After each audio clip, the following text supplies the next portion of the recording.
fase decisiva do julgamento de Bolsonaro e outros 7 réus começa hoje na primeira turma do Supremo Tribunal Federal. Nesta terça terá o início da votação dos ministros. Vamos então a Brasília para conversar ao vivo com o repórter Pedro Nascimento. Pedro, o primeiro a votar será o ministro Alexandre de Moraes. E qual será a sequência, hein? Bom dia para você. Bom dia para você também, Kátia. Bom dia, Eustáquio. Bom dia.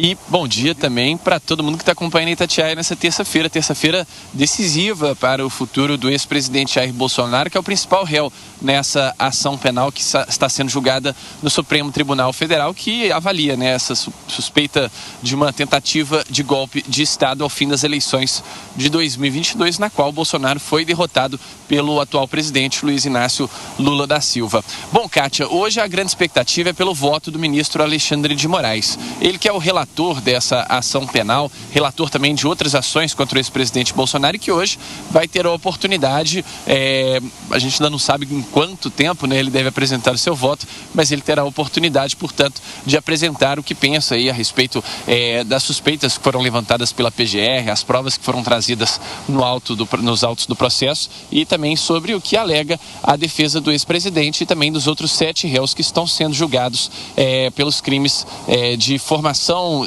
organização criminosa, deterioração do patrimônio público e também os crimes de abolição violenta do Estado Democrático de Direito, tentativa de golpe de Estado e dano qualificado. Esses são os crimes aos quais Bolsonaro responde. Outros réus também respondem aí por menos crimes, outros respondem por 2 crimes, 3 crimes, mas no geral todos respondendo por essa suposta tentativa de golpe de Estado. Sobre o voto do ministro Alexandre de Moraes, Kátia, há uma expectativa que seja um voto bastante longo, viu? O ministro Alexandre de Moraes, inclusive, ao longo da semana passada, pediu uma sessão extra. Esse pedido que foi atendido pelo presidente da primeira turma, o ministro Cristiano Zanin. Então, a gente ainda terá mais uma sessão prevista para essa semana. O julgamento acontece na terça, na quarta, na quinta e é finalizado na sexta-feira.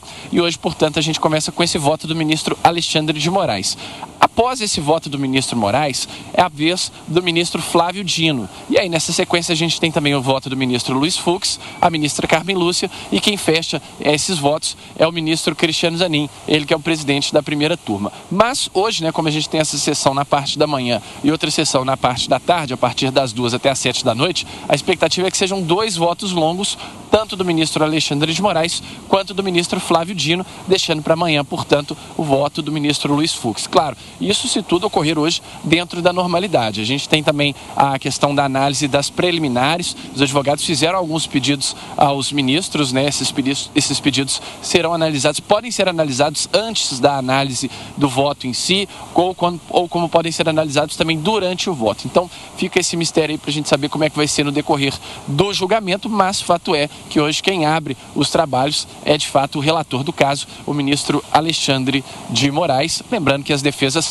negam participação nessa tentativa de golpe de Estado e, inclusive, a defesa do ex-presidente Jair Bolsonaro pede anulação da delação do ex-ajudante de ordens de Bolsonaro, Mauro Cid, que também é um dos réus dessa suposta trama golpista.